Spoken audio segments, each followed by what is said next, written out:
Are you ready to take your business to the next level? Every day there are countless books and articles that are published offering the key on how to make your business a success. It's easy to feel overwhelmed trying to keep up and run your business. That's why Deb Creer created the Business Power Hour. Keep up on the latest trends, best practices, and techniques for how to make your business a success. Let the Business Power Hour do the heavy work for you. Good morning. Good morning. I am Deb Creer, and I am passionate about giving professionals the tools that they need to make themselves and their businesses as successful as possible. We're going to have so much fun today. I know I say that every time, and we do, right? We always have fun. I have so much fun talking with my guests, but we're going to be talking about something that is near and dear to my heart, and that is personal branding. And so please join me in welcoming Mila Grigg to our program today. Welcome, Mila. How are you? So good on this Friday. I'm excited to be here. Thank you for having me. I'm humbled, honestly. We're going to have such a great conversation. And as I was looking at your information, I'm like, holy schmoly, you are such a wonderful person. And I can't wait to have a discussion with you. Oh my gosh, I'm overwhelmed. I hope I can live up to that intro. We're going to have a great time. And you're just going to just blow everybody away with your wit and your wisdom. So let me tell people a little bit about you, and then we'll dive into this. So in a world of instant coaches, consultants, and social media stars, Mila Grigg doesn't simply talk about how to build personal and corporate brands. She's done it. She believes you should speak based upon experience and not opinion. Forged by fire and with 20 years of branding experience, Mila has grown her business, MODA, image, and brand consulting, brick by brick to be respected as the premier personal and corporate branding group in the U.S. Each keynote, consulting agreement, and training session is built on content that has been tested, tried, lived, and proven to be true, not simply read about in a book. Brand is the hot topic of the day right now, but Mila has been developing, teaching, and talking about it for over 15 years. She coaches executives on how to build personal brand, grow leadership equity, build a personal marketing and social media strategy, increase sales, solidify their image, and understand internal and external communication. She helps them master nonverbal communication, grow the muscle of emotional intelligence, know how to tell their story in person and online, find their why, which is one of the most important things, if not the most important thing, ensure they master professional etiquette, and strengthen their executive presence. She is also the author of Forged by Fire, where she takes the reader step by step through crafting a personal brand based on core values, discovered purpose, and the incomparable experience that separates you from everyone else.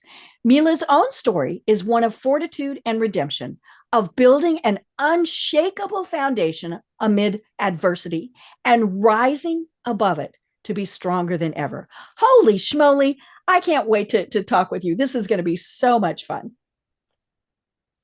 Me too. You're reading it and I'm going, oh. Isn't it fun when we hear our own bios? We're like, woo, right? I hope I can live up to that too. So here we are. Well, it is about, we'll talk about this more in a second, about that story. Who are we and what is our personal brand?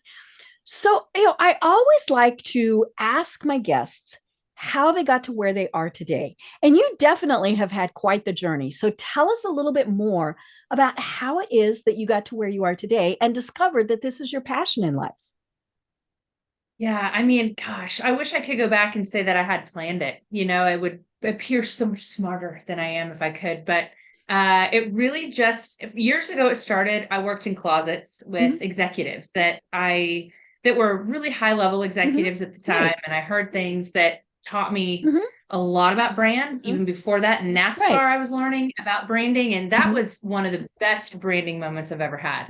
So I'm going through my career and it's still pretty fledgling. And so you mentioned the book Forged by Fire. And I wrote that book that's kind of two-part. The first part is a little bit of my story. And the second part's branding. And the Forged by Fire part, in 2009, my husband was sent to prison for wire fraud, which by any other word is a Ponzi scheme, as you would imagine it to be. And so I was early part of my career still, certainly not the breadwinner by any stretch. And here I was. And you were pregnant.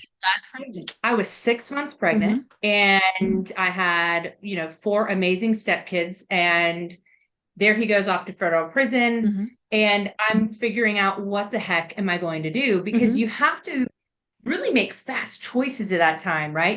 So I felt like I was on fire. Everything was kind of made so fast. I mean, it was, do you stay married? And then it was, oh my gosh, you have these 4 amazing stepkids. You have one coming, and how does that even work? And then you're going, well, I have an entrepreneurial business. I'm certainly not the breadwinner. I am by no stretch what I would consider successful financially yet. And I have to deal with a husband who has now been sent away, and everything that comes with that in the community. Like, how does that work? And what do people think? And you may not have anything to do with it, but then you're associated with it. And it's just, there was definite guilt by association.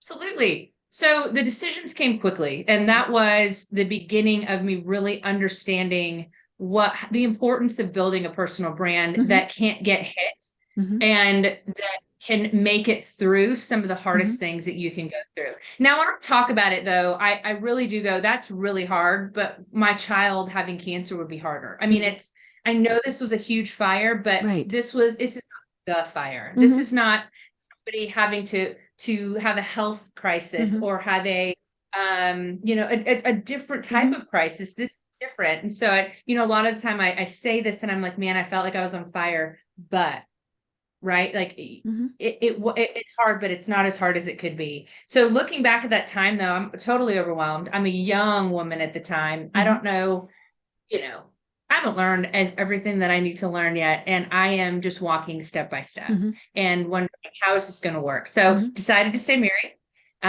One day just looked up in the sky and said, Lord, if I'm supposed to stay married, help me walk into this prison. And if I'm not, help me get into my car. And I just knew that I was supposed to stay married. And well, you took very important vows. I did. When I married my husband, I made a covenant with the Lord. More so than I made a covenant with him. So God first, him second. And I just thought, if I know you hate divorce, I know that I want to be obedient in this marriage, I know that you're going to fix it. I know that you're going to walk through this with us. And I want to be obedient in that. But the caveat to that is, if I hadn't seen remorse, if I hadn't seen change, if I hadn't seen him consistently move forward, I would have been the first one to kill him. It's true. I kid you. But I look back now and I'm like, we've been together a long time. You're lucky to still be alive, buddy. Like, sleep with one eye open maybe every once in a while. For sure. But yeah, that was the fire. And I realized through that fire that brand was so important. And I realized even when he came home that my brand had to sustain more than just building a business, more than just being an entrepreneur. It had to sustain a massive hit. And so then other people started to say, how do you survive that? How do you build a brand? How do you stay sane? How do you raise your children? And how do you start building step by step, brick by brick, a business that can not only sustain itself, but by world standards, be a success, and then continue to build a brand that people now want to come to versus run from when you're under that kind of scrutiny. So that was really where I learned the importance of why you need a brand and why that will do anything. Right. And it is one of those things where, and you talk about this a great deal in your book, and it's a great book. Again, it's called Forged by Fire. And it talks about going through step by step and creating your personal brand. And, we'll talk about this in more detail, but I think so many times people have never even thought about that. They've not done the, who am I? Why am I here on earth type of thoughts. And unfortunately, when things happen, you have to go through those. Sometimes people just coast the whole time, and there's nothing wrong with that. But it's like, okay, there was so much untapped potential, but it is, and you talk in your book about how, we said, guilty by association. but you and your husband both said, no, did this, we're going to take responsibility. Oh, yeah. This is not, and yes, it was serious. I mean, he was sentenced to 10 years in a federal prison. Yeah. And clearly this was something. Right. Now, there were certainly other things that people do that, say he had been, a murderer. That probably would have been, nope, not gonna go there. Yeah. But sure. Yeah, but we don't want to minimize what he did, because, it was that he broke the law, and right. But he paid what, he did what he was supposed to. But at the same point, as you said, you had to keep going forward. You mentioned in your book that you had to sell your wedding rings in order mm-hmm. to be able to, pay some of the bills. And I think, one of the things, and I discovered this when I got very sick, you find out very quickly who your friends are and who they aren't. And it's very surprising. Some of the people that, when I was diagnosed with cancer, I was really surprised at people who just dropped off the face of the earth, people I had known for years. And I thought, okay, well, guess that was time for that friendship to end anyway. And then of course the good thing is when people step up and say, I'm going to help you. But I think a big part of that is that personal brand, the people who stood by your side and the people who stepped up knew that you were a high quality person, a lot of integrity, all of those various things. And let's be honest, those who didn't, well, fine. Didn't need them anyway. Right. Yeah. I think that's true. And, I used to be angry and now I just feel bad for them. Mm-hmm. It's my anger is turned to, they must be in pain. That's a hard place to be when you either don't know how to react to someone going through a hard time, or you simply want to step away from it to separate yourself. I'm a big fan of redemption stories. I'm a big fan of every single person used in the Bible had an issue. And I'm a big fan. I know that the Lord, I'm sitting here on Good Friday knowing that the Lord died today to be raised from the dead so that we can live and we can leave our sin at the cross with him. And I think a lot of people believe that he died for them who only sin a little bit. He died for all of us, those who have sinned. There's not a level. You don't get to go through a menu and say, okay, that one.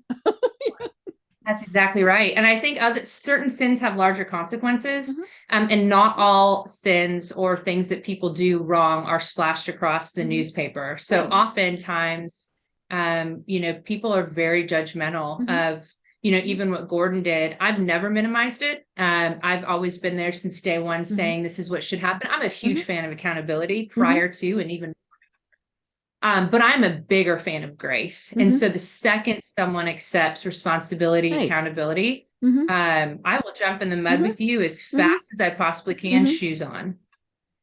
But I wasn't that way as much prior, but I am certainly now, and know that 1000% is a calling of mine. And being there for those people who, I heard my pastor say this not long ago, and he said, some people in the church have a really hard time when the wrong people get saved. And that for me is, it'll stick with me. It'll be a part of the legacy he left in my heart forever, for sure. Because I think that some people are like, you're too much of a sin. There's not redemption possible for you. And I don't want to be with you. And I'm like, look, lady, I know what your husband's done, and there is sin going on there. And just because it's in secret does not mean that you're worse. And so that mental piece, man, it used to make me just go, what? And now it makes me go, ugh. One, you've probably never lived through anything that's been hard, really hard. And two, how many good friends do you really have? I have friends now who I think would kill for me. And I kid about that, but they're so loyal. They know who we are. They know who I am, and they know who I've been consistently. And they love my husband as he continues to work toward that redemption. And I think that's the goal. Right. That's the whole goal. Right. To strive for the prize. And that's where we both are. Right. And that is very much how you develop your personal brand, your core values. What is your purpose, and all of those. And you mentioned this in the book multiple times. One of the big keywords is consistency. I mean, how many times do we see somebody go with the flow? Oh, that's what we're gonna, we're gonna be this today or that today. And it is hard, because we want to be accepted. We want to, especially as a business, we don't want to say, oh, and like I live in Atlanta, and there are clearly some businesses down here that some people don't like for their values. Chick-fil-A is probably one of the ones that really comes to mind. Hobby Lobby would be the other one. And obviously they're both very faith-based. They've never hidden it. I got really annoyed at people who went, well, we don't understand why Hobby Lobby is faith-based. They're closed Sunday, folks. That's not just because they want Sunday. I mean, I'm like, did you not understand that? But, they never hid it. They always said, we are a faith-based business. And if you don't want to do business with us, that's fine. They didn't say, okay, we'll open on Sunday for both of them, right? We're going to open on Sunday because we need to make money. And has it cost them money? Sure. But to them, that's not the most important thing. The important thing was that they stayed consistent to their core values, to their purpose. And that was, more than anything, you have to, I certainly do respect them for saying, this is the way it's going to be. Oh, agreed. I think consistency and authenticity are the two things that we talk a lot about, but very few businesses do. Fortunately for Chick-fil-A, I think they actually do better than McDonald's and someone else combined. There's a really great statistic, even though they're closed on Sunday. I think the other piece of that is you're not meant to work with everybody, and you're certainly not meant to be liked by everybody. I think, for me, my brand certainly is faith-based. Hopefully I can say that I've never pushed it on anybody, but I think my consistency and just how if you ask me a personal question, I'll answer it personally. I think that's a huge part of brand. I think a lot of people hide it. I think a lot of people hide who they really are, whether it's their faith or whether it's their humor at work or whatever it might be. People are hiding more than they are showing because they're so afraid of what the world will say, in particular on social media. This is a time right now in the personal branding world more than ever when we have the rise of AI. We've only seen bits and pieces of this, and it's just going to take over in ways that I think a lot of us hadn't prepared for, where you will see things you will have no idea if it's a human being writing it or not, most likely not. Or in the video. I mean, deep fakes. Oh my gosh, that's scary. Isn't that wild? So for me, it's AI can do a lot of things, but it can't steal your story, nor can it live the life and experiences that you've had. And that's the differentiator. So a lot of that personal branding is being able to talk about your stories, being able to discern, let other people discern what your value is, what your core values are, and then allow them to find you if they want that gifting. They know where to come to find it. So this is just the most perfect time in the world. More probably than ever, where storytelling and branding has now come to just this apex moment where the world is searching and yearning for real. And if you have an opportunity to grab market share as a human or as a business now more than ever, if you're willing to be authentic. Right. And I'm a marketing person. And so one of the things I tell people is, you absolutely have to define your niche, your market. It's not everybody. I love it when people say, if I would say, hey, Mila, who is your perfect client? Anybody? No. And part of that then is going to eliminate some people for whatever reason. I remember years ago, I was working with this great group of students in Colorado, and this one young woman, and I was working with them on their LinkedIn profiles. They were just getting ready to get out of college.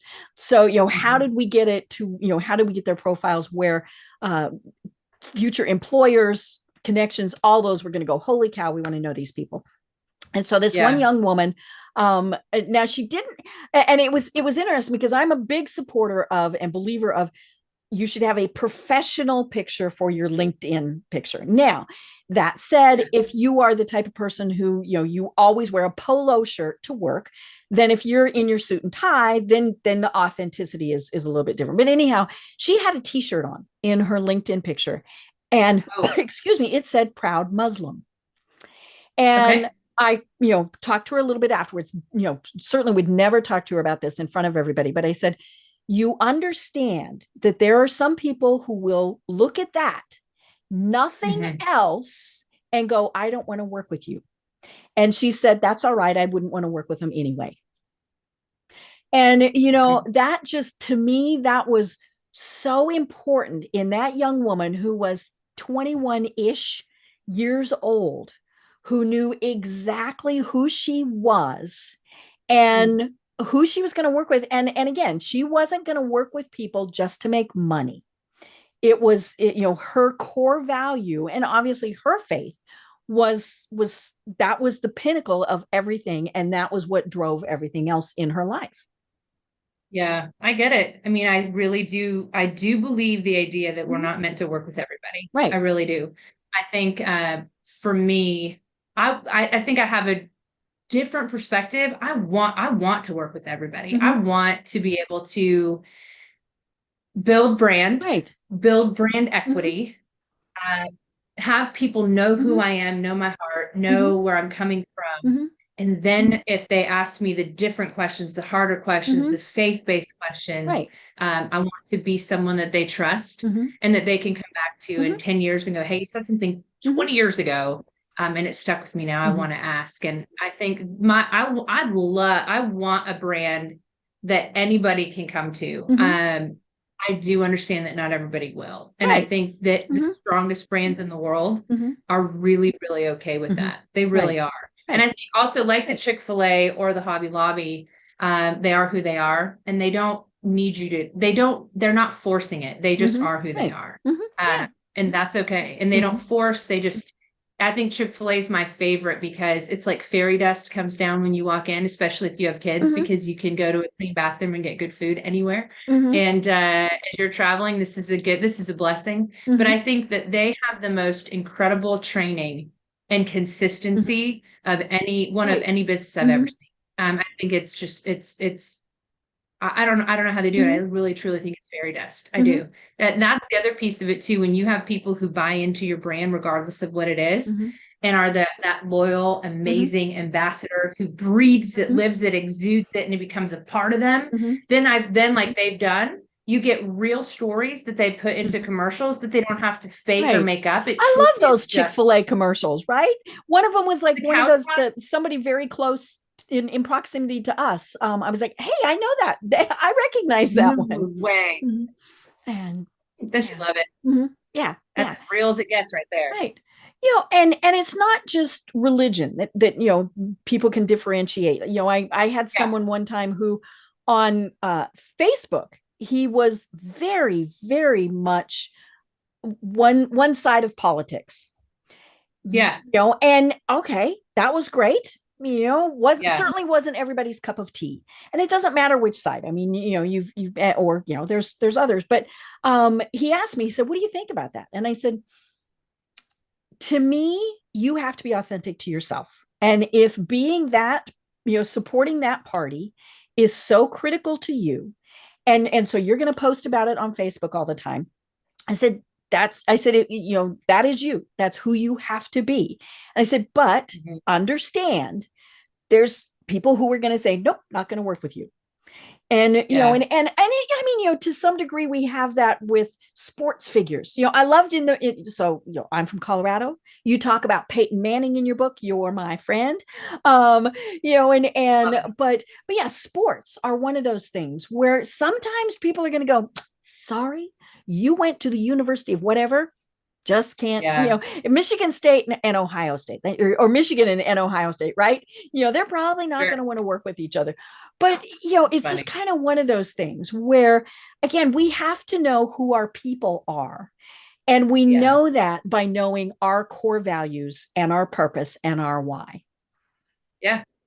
Oh, 100%. And I think a lot of us just don't take the time to hear it. One of the things politics, sports, whatever it is, religion. I think a lot of us have a lot more in common than we think. But secondarily, a lot of us are yelling on social media. Right. And the other side isn't listening and wondering why. Right. Like, why don't you hear me?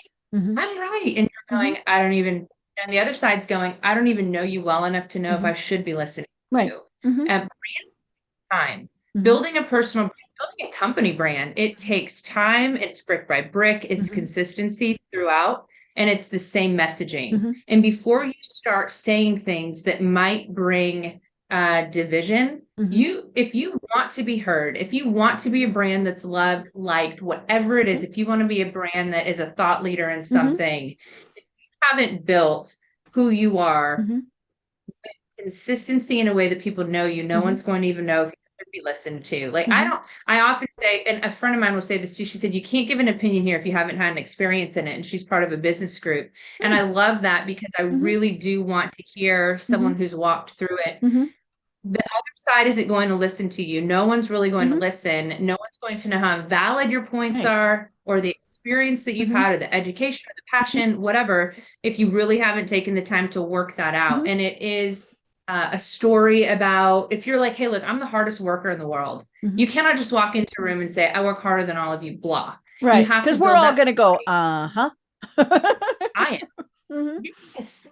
Or if you're super intelligent, or if you have amazing AI, or if you go, look, I'm more passionate than anybody here, you have to be able to weave a story in about your past, current, present in a way that looks like you're not selling or being cheesy. And until you've done that, there's a man on, I know I'm full, obviously I vote for one type of political party or another, typically.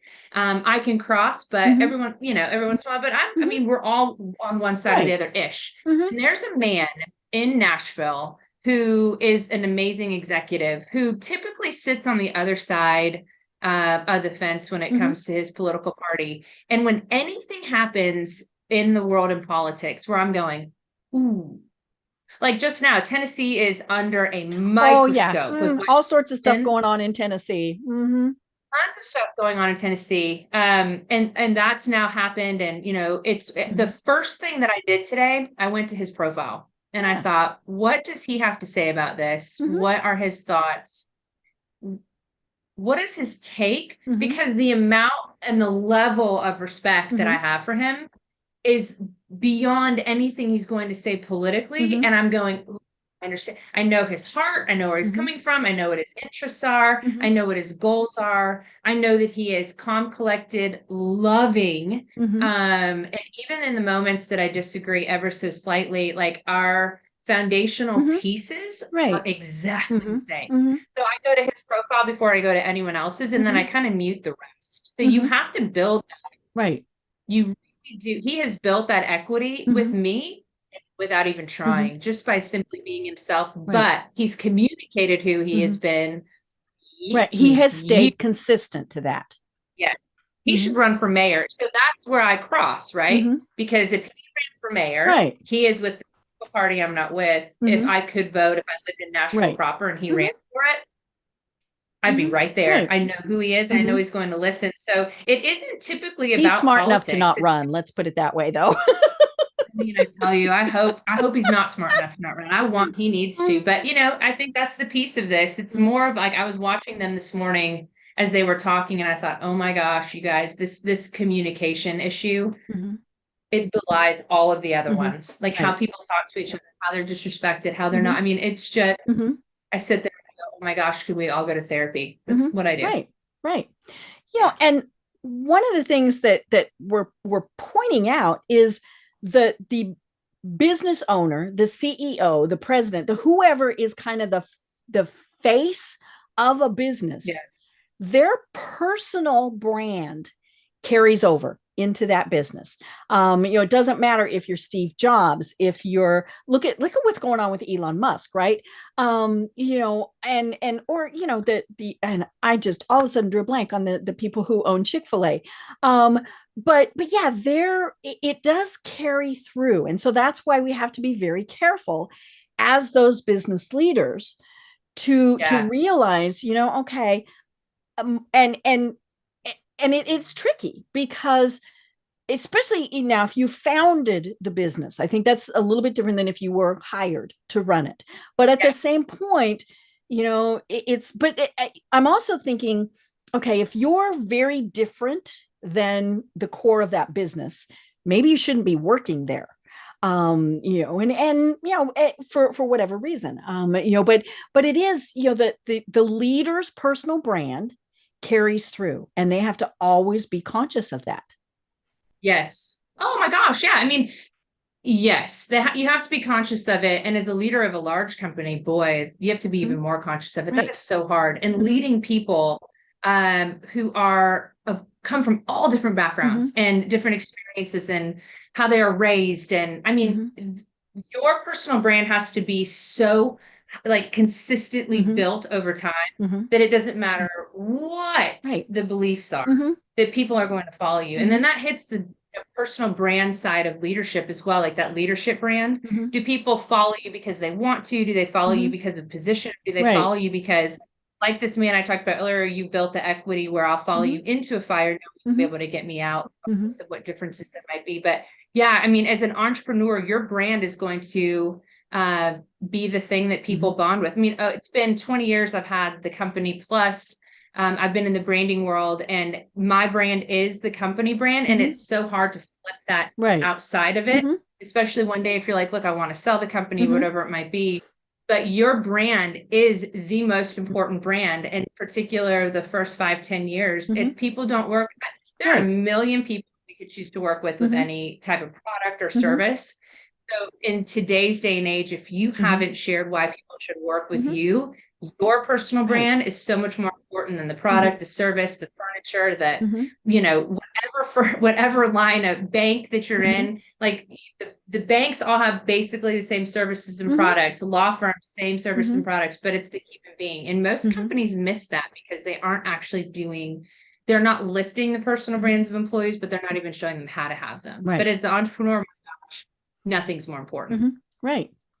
But there is a catch-22, because I think so many times what happens is that leader, that business owner, they get so caught up in their business brand that they lose who they are personally. And we were talking about this before the program started. To me, that's why we have LinkedIn. I mean, that is one of the best places where, as a professional, you are still your personal brand.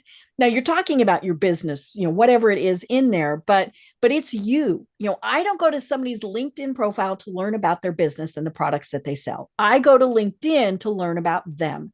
And some of it is where they go to school, all of these other things, but it should never be, cut and paste from their marketing brochure. Oh gosh, no. I mean, I think no, LinkedIn, you and I are so on the same page about this. Oh my gosh, I get like crazy about this because LinkedIn is what Google now looks at. I mean, Google has now said LinkedIn, if LinkedIn's a person, Google has said, we believe, and we believe what's on here. And the more that you are active on LinkedIn and have a personal brand that is sharing on LinkedIn authentically, Google is going to push that out. Right. And no other social media channel are they doing that with, right? So this is the place to share your brand. In the about section, just having a boring marketing template or boring words. My company does yada, yada, yada, blah, blah. Like I'm like, you're missing so much opportunity. I mean, you and I are the same. And I think that so many people miss the mark, but more than that, they don't even know that they are. And their companies are flailing because there isn't anything interesting that brings me in. And I'm going, you can put on there a clip about, even a sports team that you like a funny one. You can put some personal stuff in there. Like, you're allowed to do that. And more importantly, like, that should be changed every so often. It cannot be stagnant. You need to change it up. You need to use the right keywords, not overdo it.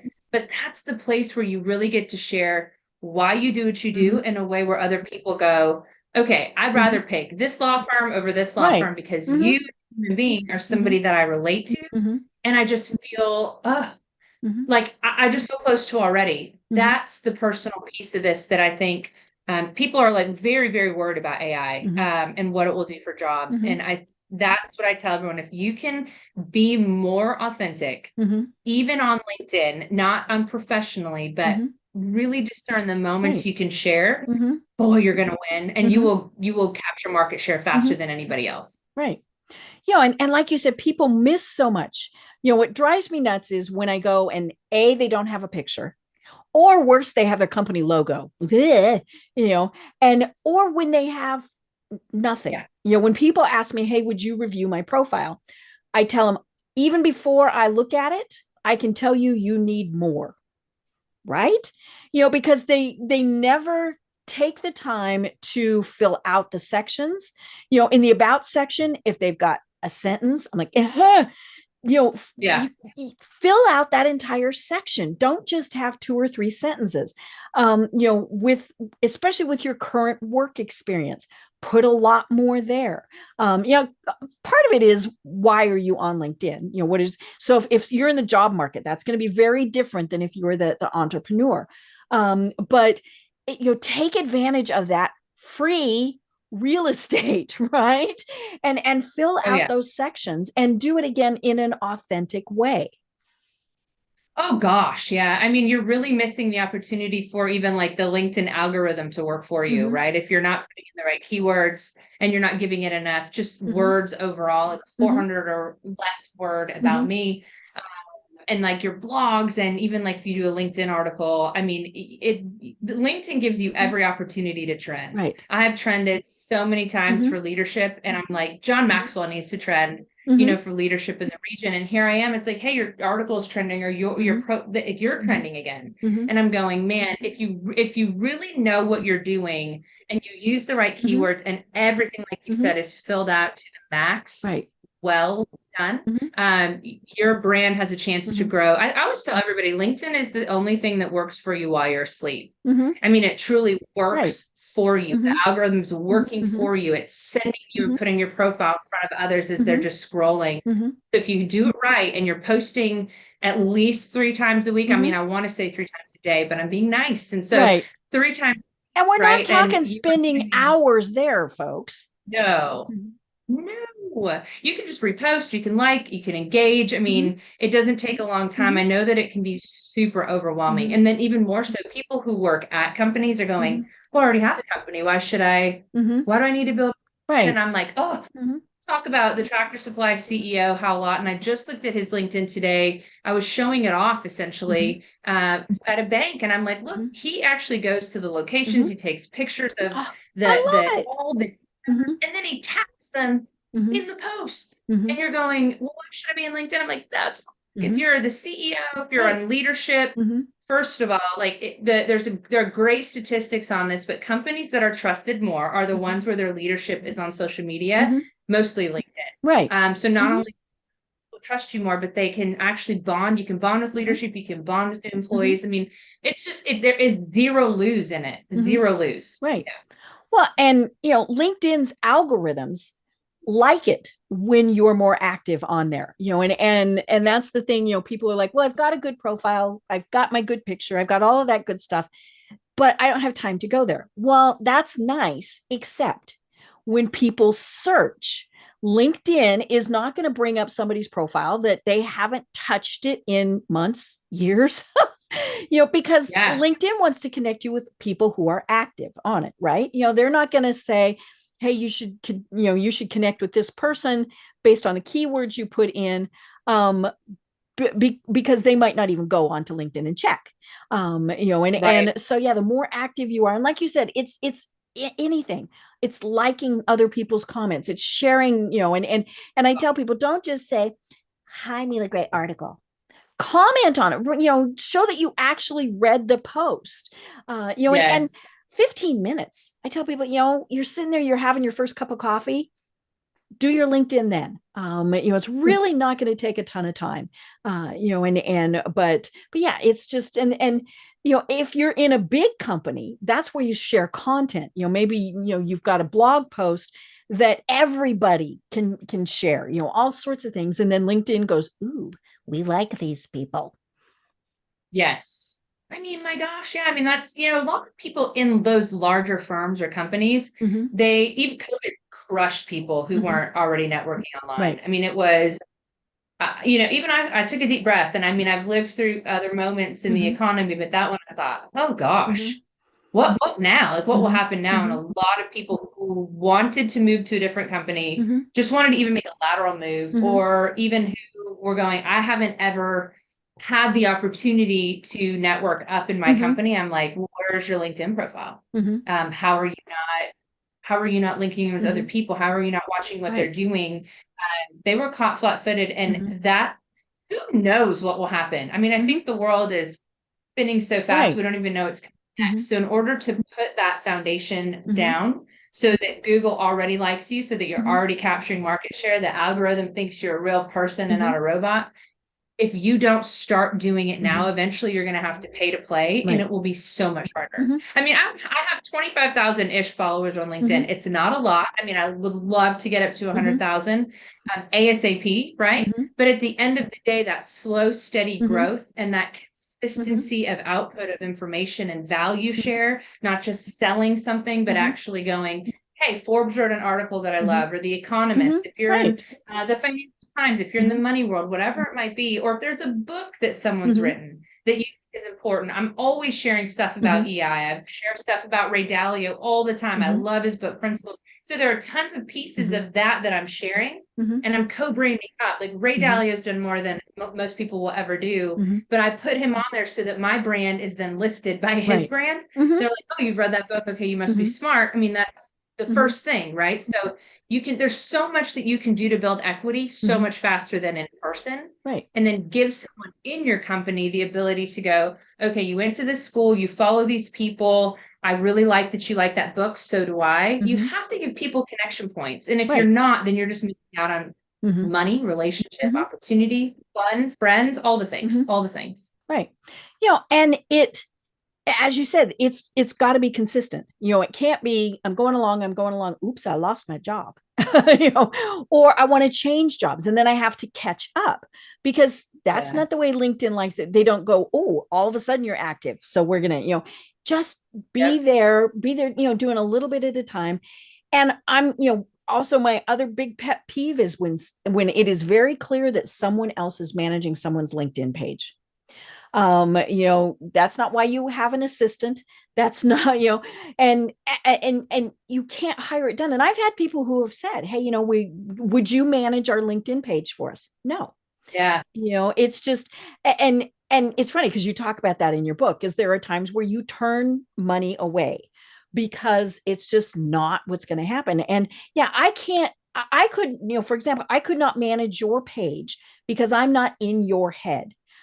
I might know what's important to you, all of these various things, but I'm, and I mean, I have a very simple, example of this. There was one time, and this was years ago, where I discovered I actually was not friends with somebody, or not connected on LinkedIn with someone who I had known for a long time. And so I sent a request to connect, and I got the canned response of, hey, it's very nice to meet you, yada, yada, yada, yada, blah, blah, blah. And I was insulted. I sent an email to her and I said, do you really not know who I am? You and I have been attending the same networking, have been doing all of these various things for many years, but I get this LinkedIn request that says that, it's nice to virtually meet me or something. I mean, it was one of those. And she responded and she said, oh, I apologize. My assistant responds to all of those. Oh, yeah. And I said, gotta tell you, not a fan. And I mean, it's just, again, 15 minutes. It's not going to be a big deal. And, and you talk about AI and the fact that we can automate so many things. There are things that should not be automated, folks, and responding to people on LinkedIn is one of those things. It's so hard. I mean, I have to be so transparent. When I started to get hundreds of actual messages a day. Right. I mean, I tried even to have people on my own team kind of help with that. I tried automatic responses. I mean, I think that in order to get to where I am today, I mean, I think I failed a ton. So being able to speak from that huge failure experience, I think you're absolutely right. It is very, very hard once you start getting hundreds and hundreds of messages a day. So even if you need to have people who can vet those, you know, sometimes it's just be honest about it. Yeah, you have to vet it.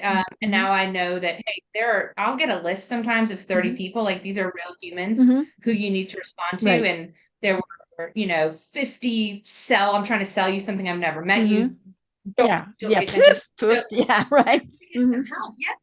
Like get some help, however it is you need to get the help. But you're right. If a human sends you something, you probably need to try. Now, again, if Gary Vaynerchuk's getting, you know, thousands a day, it's barely impossible now. So I think it's so hard. Right. It's so hard. Well, but as much as you can. Yeah.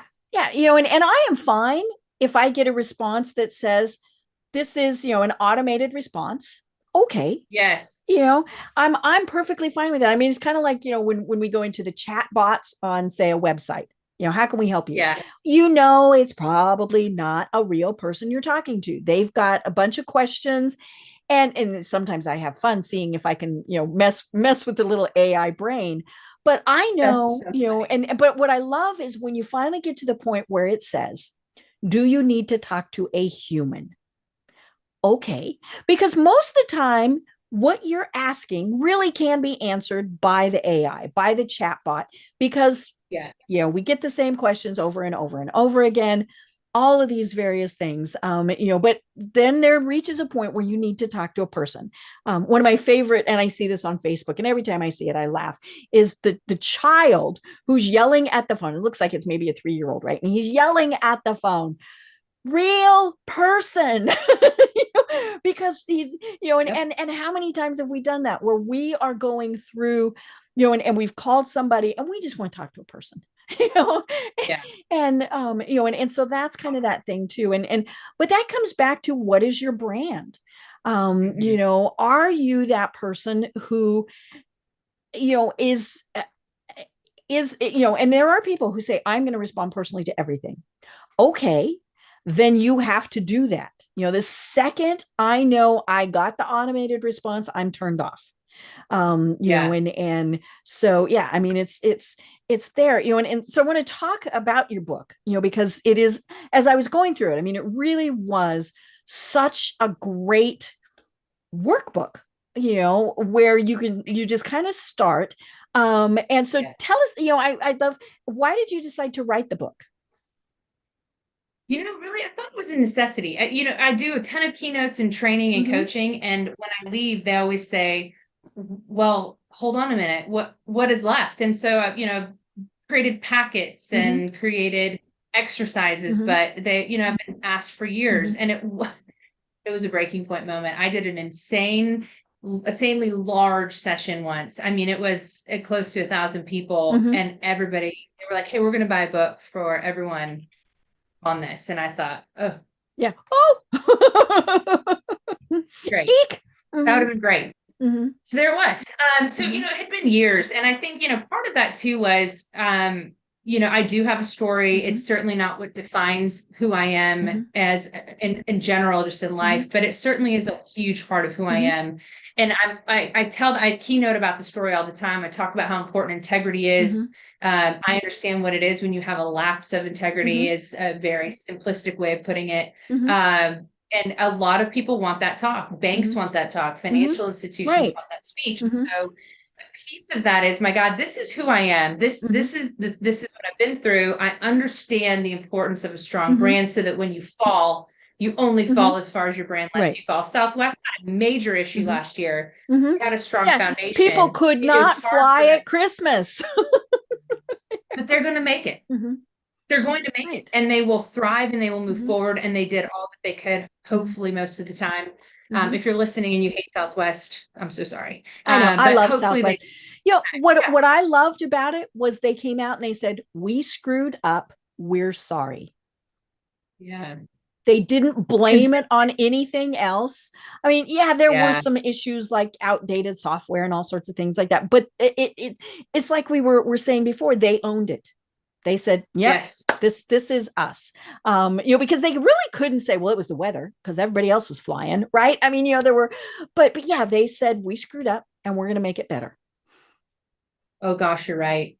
Absolutely. And I think that's a perfect example of a personal brand that has a good foundation. You make a mistake, you say, I'm sorry. People move on because they know who you are. We're like, oh, okay. And man, it is hard to gut from the bottom. I was like, a good brand is like a trampoline. It pushes you back up.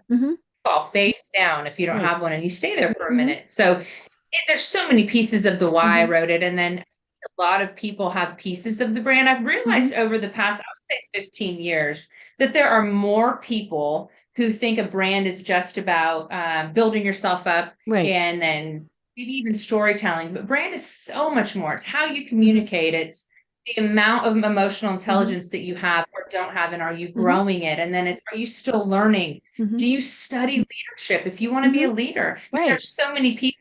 So all of that I wanted to put into one book. And then in the book, it's, really divided into chapters and pieces, pretty easy to read. That was the whole goal. And then in the chapters, you have books that I've recommended. So if you go, look, I dress really well, but I need a little more communication. Or I need a little negotiation. Or I need a little more storytelling. Here's the book that the whole book is just about that. And this is the resource that I found that works the best. So I wanted it to be workbook style.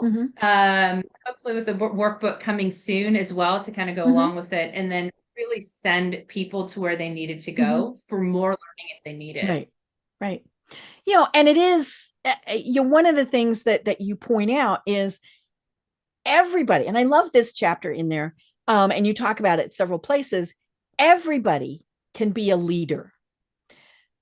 And that is very different in many cases than the president, the CEO, all of those things. And I think that's one of the things that people get caught up in, is that thinking they're one and the same. The CEO is the leader of the company. Now they should be, but they're not always. And it's always interesting when you look at companies and they're not one and the same. You've got the person who is, I hate to say figurehead, but that kind of is it. And then somebody else is actually who the employees are following.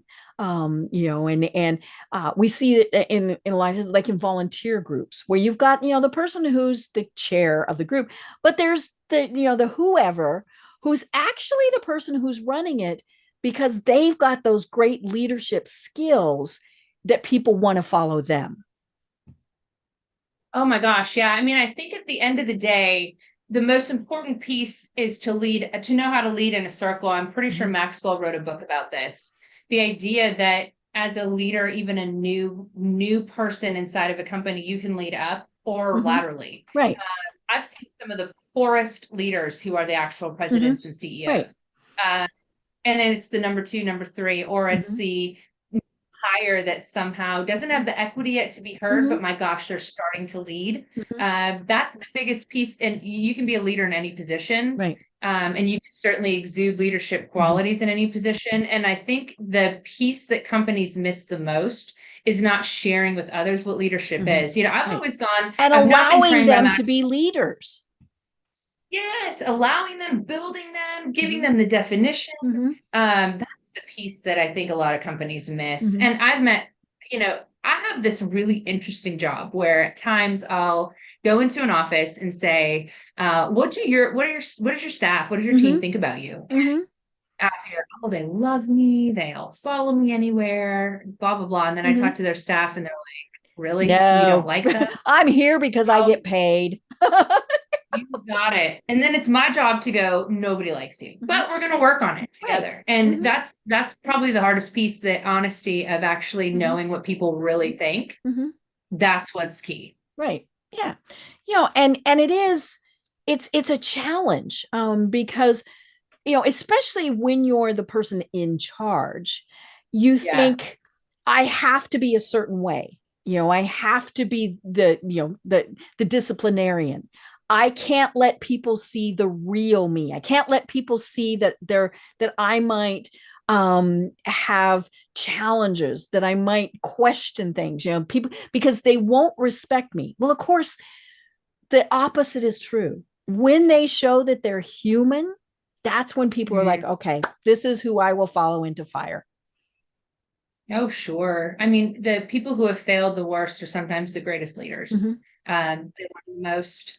The biggest mistakes can be the greatest, greatest stepping stones that they stand on moving forward. I think at the end of the day, leadership is influence. And if you have the ability to influence others to help themselves, to help the company, and if you know someone's why they do what they do, why they go to work every day. And like John Maxwell often says, you can't lead those people and call yourself a leader if you don't love them. It is hard sometimes to love the people that you lead and to love all that you lead. But if you truly know why they're there, what they're doing there, where they're going, you have the ability to influence in any direction, even if it's firing somebody and saying this is for your own good. So yeah, it's really, really important. The biggest piece companies miss is building the equity first, though. Most people try to lead without equity, and that fails every single time. Right. Or they try to lead with fear, with all sorts of other things. And it works for a while, but then it stops. Well, oh my gosh, Agreed. Mila, I still have so many things that I want to ask you. And we just, we've only got a couple minutes left. So that just means we have to have you on again, because I think this is a great discussion. And I think especially as, we're out of the pandemic and people are trying to figure out, where do we go from here? What do we do if something happens again? I mean, right. That's the next thing is we're like, what if, because there could be something that happens again from a variety of different ways, but we'll definitely have you on again. But tell us, how do people find you and what are the services that you provide? Yeah, thank you for asking. That's so nice. I think so many people don't, and I just love that. Just the website, I think, is the easiest way. Obviously, I'm all over social, but website's modaimageconsulting.com. And from there, you can find me anywhere. Link in with me. I'd love to. What I do, work with people, help them with their personal brand, and then help companies. We do consulting on every type of social marketing, branding. So really brand consulting. Teaching marketing teams has been the favorite thing that I've done over the past, I would say since 2017 forward, actually stepping in and going, hey, are you guys marketing for the current year? And if you're not, let's get you up to snuff, because there isn't always a marketer above you who is, helping you. Once you get to the top, you really do have to keep learning. So that's been such a fun part of what I've done.